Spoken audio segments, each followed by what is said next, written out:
Anybody comes to Ireland and drives around the shoreline, they'll be saying, where are the fishing boats? They're gone, and they're never coming back. It's incumbent on the European Union to look after people such as ourselves.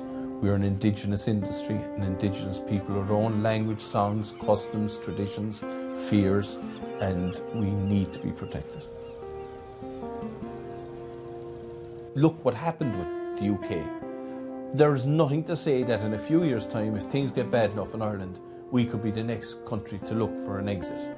Now, I'm not saying that will happen. I'm not saying the fishermen are crying for that to happen. But what I'm saying is, if you keep beating the dog, eventually he'll turn around and bite you. I'm in the small coastal village of Castletonbear in County Cork, Ireland. Fishing is the lifeblood of this community. But the industry has been struggling for years, and Brexit was the latest blow that could permanently knock down this fishing fleet. I'm here to meet those struggling to keep their heads above water and understand how the decisions in Dublin, London, and Brussels have a direct impact on this remote part of Ireland. This is Daniel, a fisherman who has spent his life at sea. But these days he is mostly staying home with his wife and 3 children, Robin, Ryan, and Jamie. While Daniel once hoped they would carry on the family fishing tradition, which he himself inherited from his father, he now says there's no future in the industry. They can, make up their own decisions, but I certainly wouldn't be pushing them towards the fishing industry anyway. The industry just isn't in a very good place at the moment. It's on a slippery slope, and we just don't know where it's going to stop. 8 minus 6. Quotas have been cut year on year. There's very, very little increase in quotas. It's just down and down and down, especially since Brexit. 3 years ago, the United Kingdom officially left the European Union and regained control of its rich fishing waters. Under the post-Brexit trade and cooperation agreement that started in 2021, Europeans must gradually transfer part of their quota shares for certain fish stocks to the UK. Ireland is one of the worst affected countries by these cuts. According to a government study, by 2025, Irish vessels will lose 15% of their quotas, which amounts to a projected annual loss of €43 million. Patrick Murphy, who represents the fishermen in this part of the country, is still fuming over the post-Brexit deal.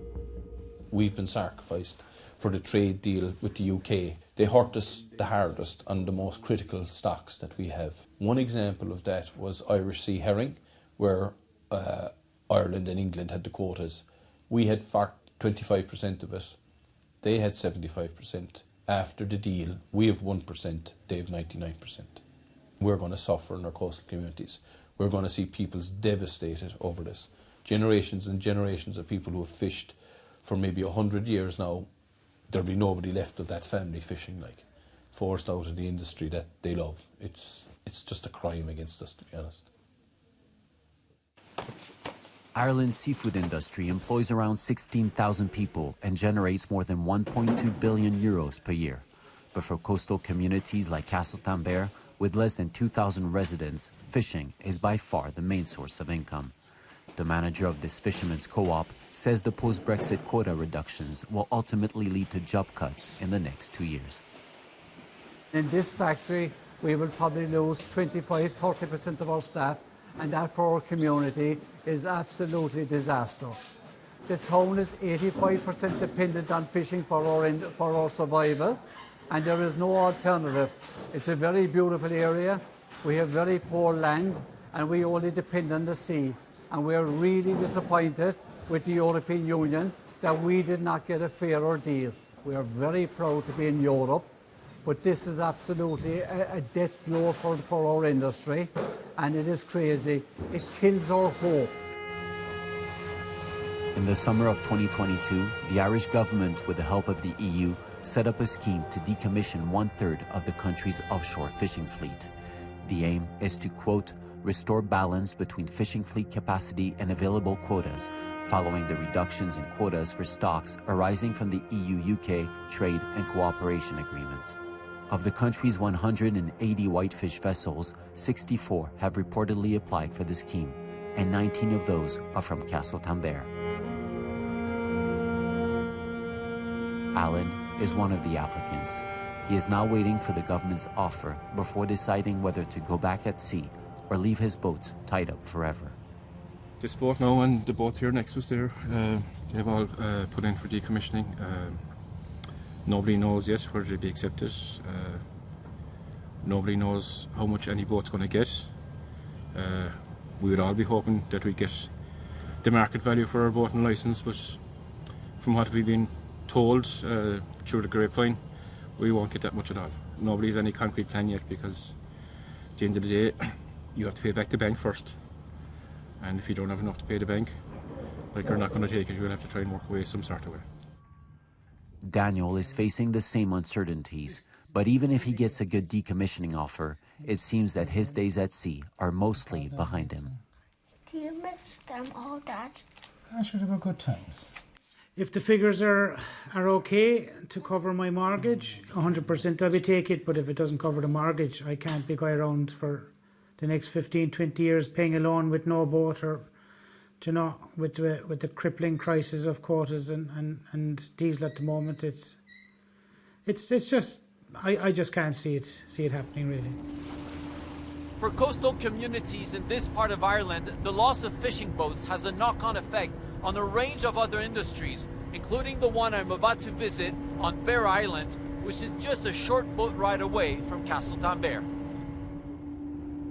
This is Bear Island Boatyard. We have between 15 and 20 people full-time working here.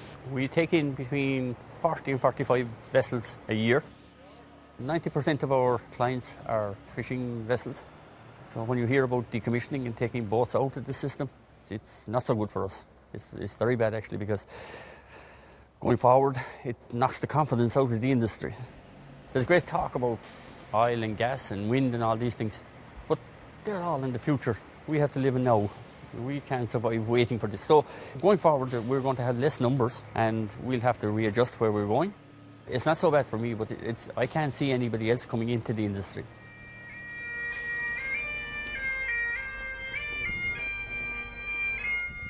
In the last 2 years, hundreds of Irish fishermen have taken to the streets of Dublin and other Irish cities, accusing their government of not fighting enough on their behalf. The Irish minister in charge of fishing said that he's doing all he can to secure a better deal for fishermen and has won concessions for some fish stocks. But ultimately, better shares for Ireland will require other European member states to give up some of their quotas. Quotas, the fishermen believe, that have been historically tilted against Ireland ever since it joined the European Union in 1973, exactly half a century ago. The quotas are set on the scientific advice, and then that's shared out between the different countries on historic catch records. And unfortunately for Ireland, we didn't have a great historic catch record. We were not a developed country like the others. To explain that, Ireland had enough fish around its own waters, so it didn't have to travel anywhere else, whereas all the other fleets had to come into Irish waters because they had depleted the stocks in their own waters. So of course they were catching more fish in our waters than we were ourselves, and also we weren't travelling to their waters, so we get nothing in reciprocal amounts of fish in comparison to what's taken from our waters. The European Union has consistently defended its common fisheries policy, saying it combines productivity with sustainable fishing. But the seafood workers here say greater attention should be given to coastal communities. We have to be given some hope by the European Union, and I am imploring our leaders, our politicians in Ireland and in Europe to treat Ireland more fairly. We didn't get treated correctly when we joined Europe in fishing, and I think it's time to help us now. Our backs are to the wall. I meet again with Daniel, but this time at his boat. He still comes around on a regular basis for maintenance and cleaning purposes. I asked him what he will do should all of his life's work suddenly end. My life is in the sea, and that's where I've been all my life, and that's kind of where I enjoy it. Like, you know, I feel at ease. There's no proper answer for that. What I'll do after if this boat goes, God only knows what the answer to that one is.